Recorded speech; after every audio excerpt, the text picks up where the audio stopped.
Hey guys, Genevieve here, and we are back for another video for TheHubPost.com. That's TheHubPost.com. In today's video, we'll be showing you how to make champorado. Staple food of the Filipino family is rice. The problem is when you have leftovers.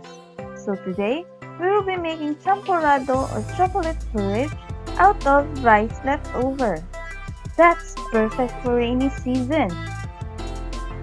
Here's our ingredients: milk, sugar, tableya, and our rice. You can also use glutinous rice. As well as our milk, you can also use fresh milk, evaporated, or powdered milk.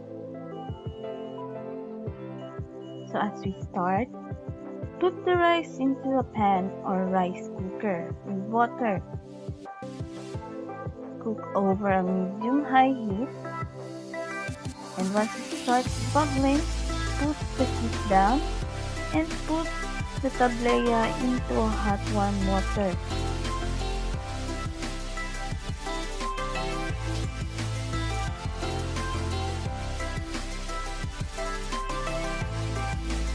Add the dissolved tableya or cocoa powder in.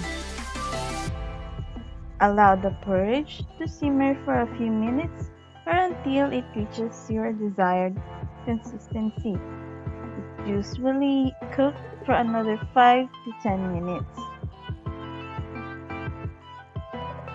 Now once it boils up, you may now add your sugar and milk.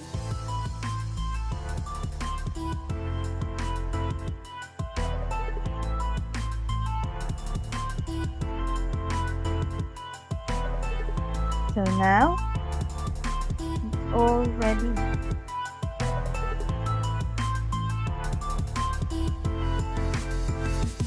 This porridge is always used or always eating perfectly paired with Bulad or Tuyo, or in English, dried fish. And that's it for today guys. See you again next time for another video for the